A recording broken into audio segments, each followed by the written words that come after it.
This is an introduction to using Eventbrite to create a Christmas function. So I've logged into Eventbrite now. This is the main page that you would see whether you're organising an event or whether you're just browsing to see what events you can participate in. So I'll go over here to create an event. And it's actually going to take me through step by step, top to bottom, as to what I have to do here. So event title, I'll just say Leo's Christmas party. That's set by default. Type. So we've got different categories here, and I'm going to make this private, so it doesn't really matter too much. But let me just at least make it correct.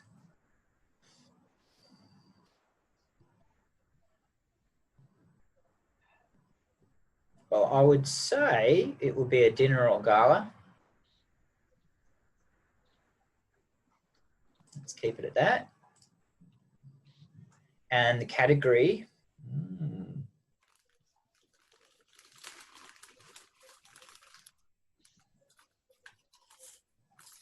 I'm just going to put it at other. So what tags, if you're going to be having a private event, which I'm thinking most of you probably would, then the tags aren't so relevant. But if it's going to be a public event, then you would put things that relate to the event, the content of the event itself. So, you know, stuff like free. Hang on, it's just got to be a single one. Free ad. Food ad. Drinks ad. And maybe entertainment.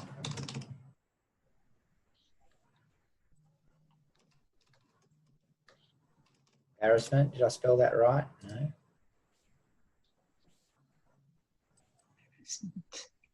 Singular, is it? It's not letting me add it anyway. There we go. So I've put a few tags in there. Those are, as I said, are more for public events. Now for location, a lot of them these days are going to be online events. And you've got the potential with an online event to have a greater amount of people, obviously. But as this is going to be a Christmas party, for venue, I can just choose an address here. So let's say somewhere nice. Lucy's house. I wonder if she's reading. Here we go. This will do. Lucy's house. There actually is one there. And it's in the United States. And it can also be set up to be a recurring event, which means that it's going to happen more than once, or just the single event. So a recurring event might be, let's say I'm doing talks on web page design. The first event could be an introduction. The second event could be building the page. Third event, creating forms, and so on and so forth. But I'm just going to keep it as a single event. So you've got the start date, you've got the end date, and those two aren't really are pretty much always going to be the same, unless it's going to be a 3-day event, but it's unlikely. You know, imagine a 3-day Christmas party. So you got the start time, you know, I might want to change that to around 6, end time 9, yes, get everyone out before it's too late. And so that's the first page done, save and continue.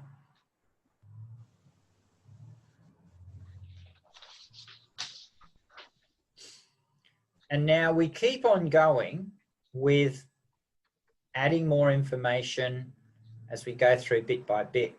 Over on the left-hand side here, this vertical kind of menu, it gives you more details about the event and the management of the event as well. We'll delve into that a little bit later, but let's just continue here. So I want to put in an image. It's very important to put in an image. So let me have a look, see if I can find an image to put up here. Christmas gone wrong. Oh yeah, let's get some good images here.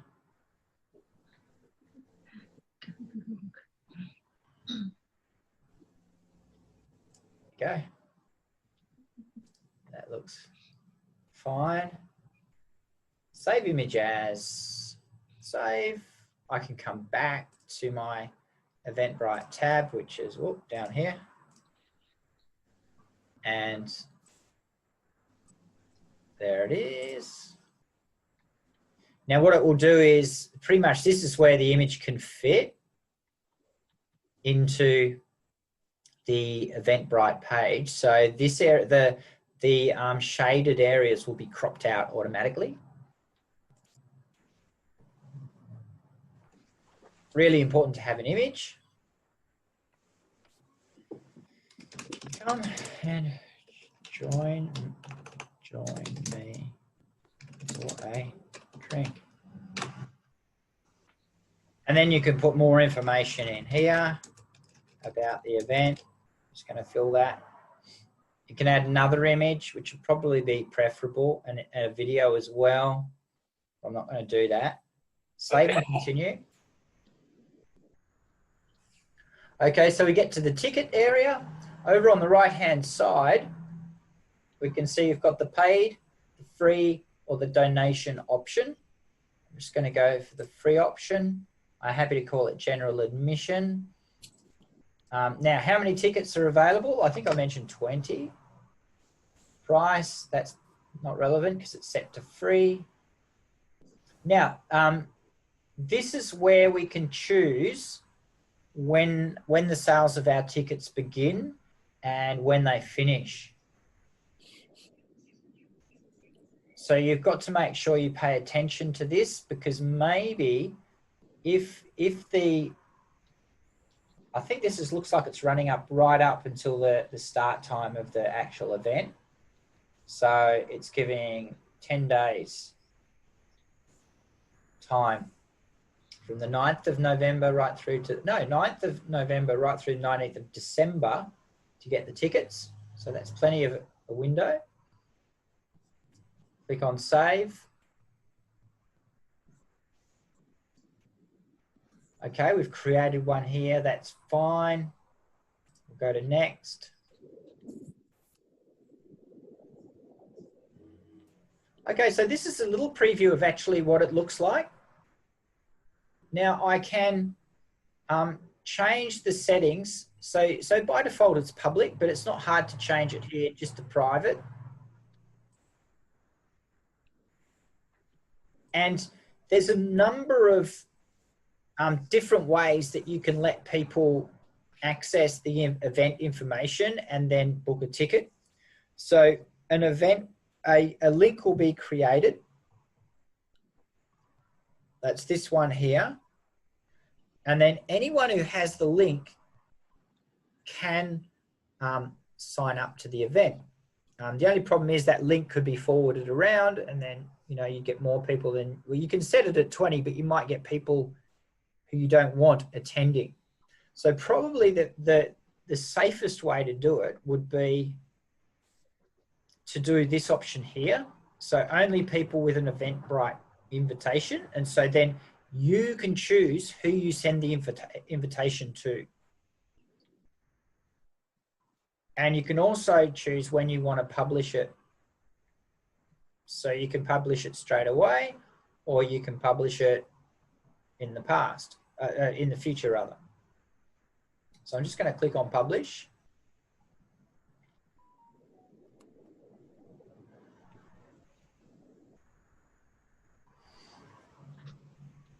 Okay, so look, the event's been published. This is the URL to share it. But remember, it's only, you can only, I'll show you in a moment how to send out those emails to the actual people that you want to attend. So now I've got to find out that. Here we go. Share by mail.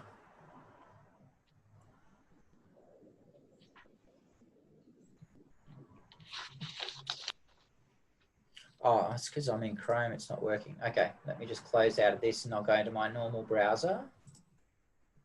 Let's go into Eventbrite here. And I'll just log in and that event will show up. Yeah, as you go through this, you do have to save as you enter the data, the information, you do have to save at the bottom. So I'm just going to go down to I want to browse events. Oh, hang on. I've got to change user. Okay.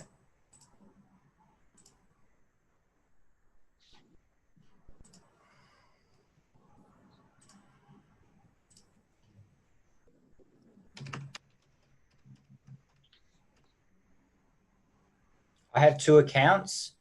So that's another thing. If you've got 2 accounts, it can be confusing.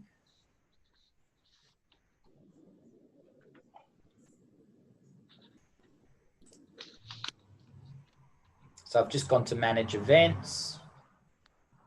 There it is, Leo's Christmas party.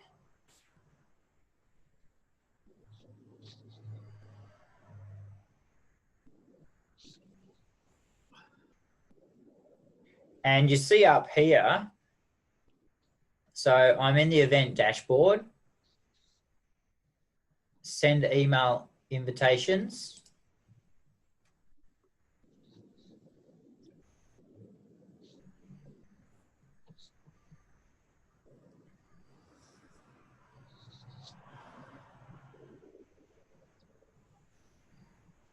And then what I want to do is, that's pretty much, if you have a look here, that's what the event email will look like, quite nice. I can even send a test email to myself, which I might as well. Good. But here's where we can add guests to the emails that we're going to send out. So I can either manually enter the addresses, create a list from past attendees, or if I've got a lot of guests, then I can use a spreadsheet. But I'd say most of you might be possibly manually entering them, in which case you'd select that, and then you can put in the people's addresses, separated by commas or line breaks, and do that underneath, and so on until you've got all the people you want to come. And Leo, then, yeah. Could you select the addressees from your Outlook contacts list? I was just reading that. You see here it says upload emails from Outlook. Yeah, yeah. I can't see very. Actually, I've got my wrong glasses on. Yeah, it's a bit small. But you could do that, yeah. So you'd have to go into Outlook, and then you would have to go to contacts and think it would be called export. Yeah. And then usually it will give you an option to download it as a CSV. And then that will come into your downloads, and then you can, click on this option here, and then choose a file, and you could click on the file that you want to add. Yeah. So it's not too bad. It's a pretty good setup. So once you've actually added the guests, you can go down here and you can send the email straight away, or you can set it at a date in the future, based on an actual date or based on amount of days or hours before the particular event. So if I go over here to Gmail and close that, let me open up here.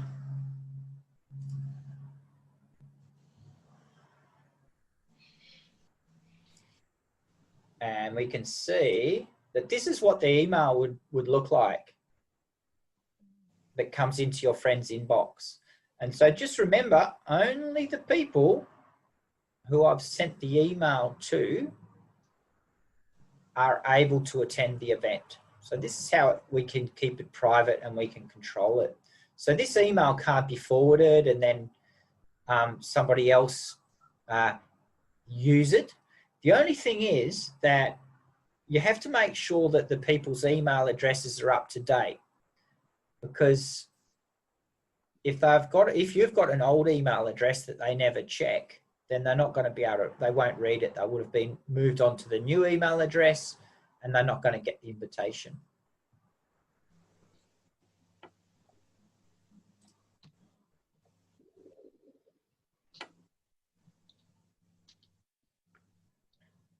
Okay, and so there's the event. Looks very nice. There's the location. And I just click on register. I don't know if this will work. Yeah, there it is.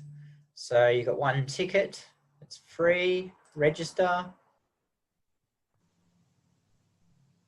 And then your friend just puts their details in, clicks register.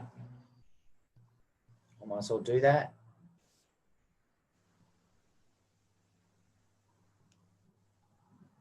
Perfect. All done. Now, just close that down. Now, if I go back to here, remember over on the left-hand side here, this is the area where we can manage the event. So if I go back to the dashboard,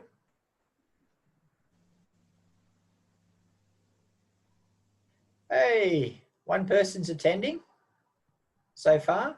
One ticket out of 20, that's 5%. So this dashboard gives you a kind of a running update of how you're going with the amount of people who are attending your event. And there are other areas in the dashboard which you can sort of look at. But for the purposes of free events and events that are just mainly related to friends and family, which I see most of you using it for, if you did, then you don't have to worry so much. You know, you could probably just stick in the dashboard area and you'd get most of your information. But at any time, you can come back into these areas here, basic info, details, or tickets, and you can make amendments. And any amendments that you make, the ticket holders will be updated. So if you've made a mistake or you want to add something new, you can add that here in the description. Basic information can also be amended too. So it has a fair amount of flexibility. Leo, yeah, if you had a group, say, of 100 people, and you were just wanting to organise it for a meeting, I'm thinking of my local Probus group, you know, sort of at the moment they're requiring registration to say whether they'll go, but there's a limit of numbers of 72, even though we've got more people in our group. Is there a way of waitlisting people on this? Because yes. Yeah, good question. That's a really good question, Jan. And I had to do this very same thing for the Google Age Engage. Let me just see if I can remember how to do it now. Here we go. So under order options, you can see waitlist. Oh, yeah. So we can click on waitlist and we can enable the waitlist. And what happens once you enable the waitlist is you have to go through a number of different questions. So you have to work out what the trigger event will be. So where it says, it's more, for what I've just done, the tickets were under general admission. So I set it to that. And I can Mm-hmm.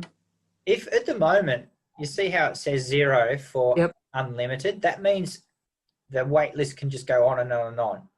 Mm-hmm. But you might want to keep it under control. So if you've got, let's say you've got 72 seats available, you know, how big do you want to make the wait list? Yeah, 10. Let's say 10, okay, I'm going to set that to 10. You can choose what information you want to get from the people who want to go on the wait list. So, for example, they'll get to your page, your Probus meeting page, and they'll click on register, and it'll say something like wait list available or something. Mm-hmm. And in which case, the people, you can ask them one of two things: email address, full name, or one of the two. Now, just so you have their information. Now, let's say a place becomes available, then the person who is the closest, you know, number one on the list will get offered the place, but they have a certain amount of time. They get offered it via email. Mm-hmm. So they have an amount of time to respond. So this is set to 1 day, which is pretty reasonable. But you can change that. Yep. And then you can see here, they've got the automatic response. You can change that as well. And then information about when a ticket's been released to somebody on the wait list. Mm-hmm. And then you just set it to save. Mm. So yeah, I could imagine if you're organising or helping to organise a meeting with that many people, it could save you some time and headaches. Yeah. Yeah, especially considering people when they get, let me just see if I can find the ticket. I'll just see if I get my ticket confirmation. Here we go. So people will get their ticket like this, and if they can add it to their calendar, of course. If I go down to the bottom, let me see if I can find it. Here we go. So in this area here, view and manage your online, your order online. That's where people can cancel their tickets. Mm-hmm. But, you know, I honestly think that Eventbrite in their email here should have just a cancel button, because it is a little bit buried. Mm-hmm. So invariably you will get asked to somebody, oh, can you cancel my ticket? In which case you have to go over here. I'll just save these changes.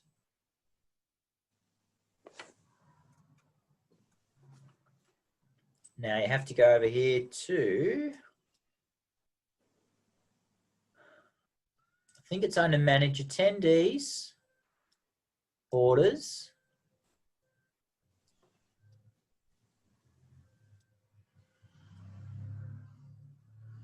And that's the order that I just placed for myself. Under actions, you can cancel the order, or delete the order. Now, I'm just trying that is buried. That is pretty buried for older people who aren't very familiar with the system. Yeah, well, this is how I do it as the organizer. Yeah. But the person who booked the ticket, I'm not sure how buried it is. Oh, okay. Yeah. It might be a little easier, but you might end up having to do this yourself, Jan. Yeah. Yep. And the difference between cancel and delete, I think cancel means they are still in the system, but not for this particular event. Whereas delete means they've been totally taken off. Yep. In relation to you as an organizer, that actual person in booking. Mm-hmm. All right.